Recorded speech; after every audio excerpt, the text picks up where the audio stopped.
Hello and welcome to Bespoke. I'm CP and in this video I'm reviewing Jägermeister.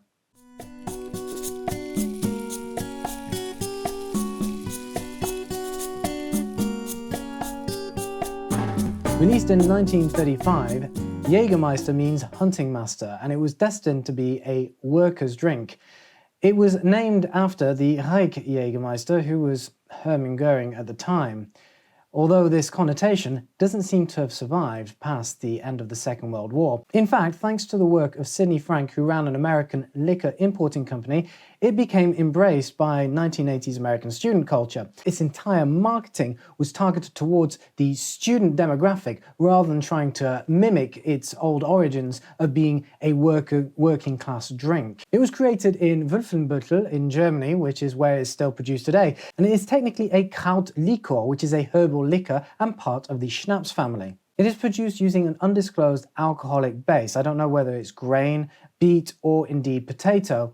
And it is steeped with 56 different botanicals, which include things like anise, licorice, ginseng, ginger, and cinnamon, and there are 56 of them. I'm not going to name them all today. It is then aged in oak cask for a period of about 1 year, although this isn't mentioned in any age statement on the label, and it comes in an ABV of about 35%. With all that being said, let's jump into the Robe. Now, Jägermeister is one of those drinks that you love or you hate, and it depends on the day for me. We're looking at a very dark, almost molasses hue, which is probably through the use of caramel agents. It doesn't have much clarity. In fact, it's almost opaque, but you do get a glimmer of sort of reddish light that comes through the glass.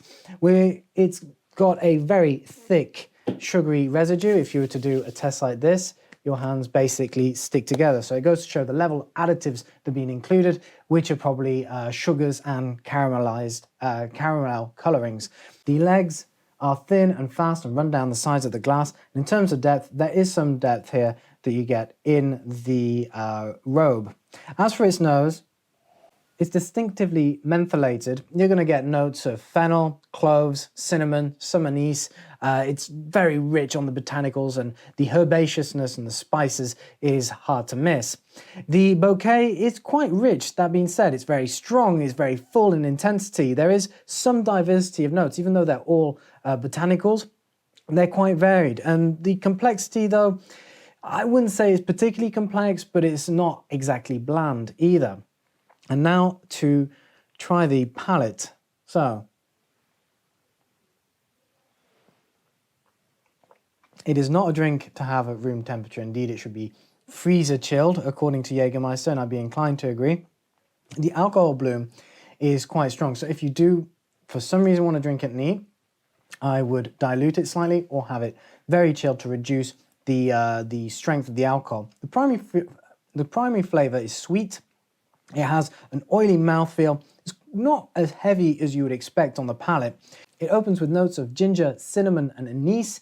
These sort of fade to reveal its heart of fennel, clove, and some orange peel before revealing a final finish of licorice, vanilla, and caramel. The caramel is quite sweet, it's succulent, cloying almost, whereas the vanilla adds a little bit of substance after such a crescendo of bold hitting flavors.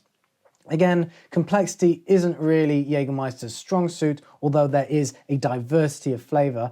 The texture is overall quite smooth and heavy on the palate, and there is an element of maturity in the flavor profile.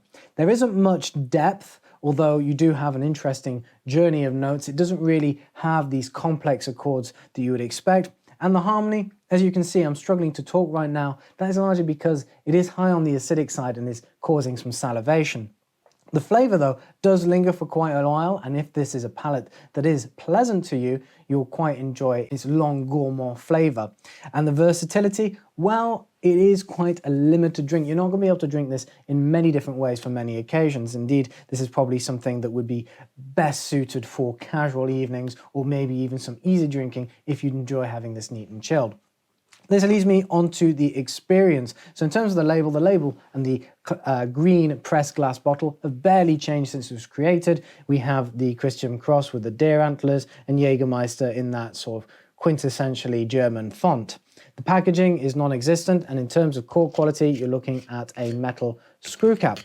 The occasion, this is more of a casual drink. I would not really be inclined to take this out at a formal event or use it for any more affluent gatherings, but this is something that goes down quite a treat for casual parties. Just go easy. And finally, we're going to take a look at some cocktail and pairing options. These aren't evaluated or scored. This is just a thought exercise that we have at the bottom right-hand corner of the sheet.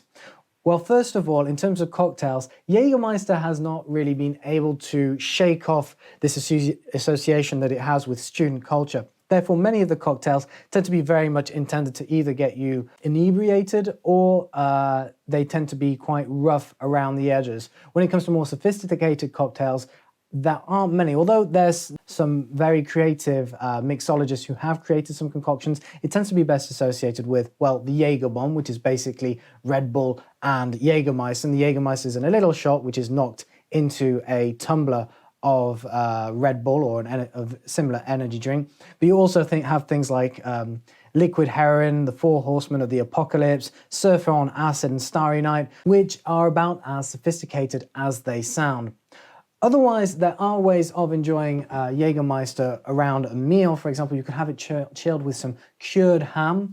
This would be quite an appropriate choice given sort of its hunting, working class origins, completely overlooking any association or links that it has to a darker period of history, which I believe it didn't have any direct connection to, incidentally. Otherwise, you could consider things like roasted lamb. This would be great to actually cook with. You could consider, for example, marinating a leg of lamb or a lamb shank in some Jägermeister and even cooking it with it, or you could enjoy it as an accompaniment.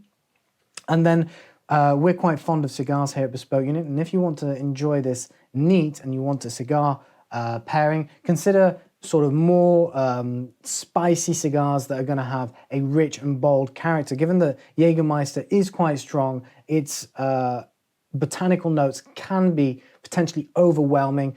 Try and opt for a cigar that has just as much personality to be able to complement or contrast any of its flavors. And one example I have here is the Serie V Milanio Maduro by Oliva. Alternatively, you could go for something like a Perdomo 20th anniversary sun-grown, which is actually aged in bourbon barrel, so it'll have a certain booziness that would go well with this drink. Overall, Jägermeister, you love it or you hate it. There tends not to be really an in-between. Personally, it depends very much on the day and the circumstances, but it's certainly a drink that is renowned and for good reason. This is probably going to be something you're going to want to enjoy as part of a mixer. However, if you are somebody who enjoys herbaceous flavors, for example, like Scandinavian aquavit, which is sometimes barrel aged and uses lots of herbs and spices, then perhaps Jägermeister is going to be something that you'd enjoy. Conversely, if you like Jägermeister, consider also exploring some Scandinavian aquavits that are going to give you perhaps more complexity and a more artisanal approach to this type of beverage. That's all for me today. I hope you've enjoyed this video. If you have, give us a like, give us a subscribe, and feel free to leave a comment if you have any questions or any thoughts about Jägermeister and any experiences that you would like to share. Keep them clean though. Until our next video, head to bespokeunit.com/spirits to see all our liquor resources. I'm sure that there will be something you love.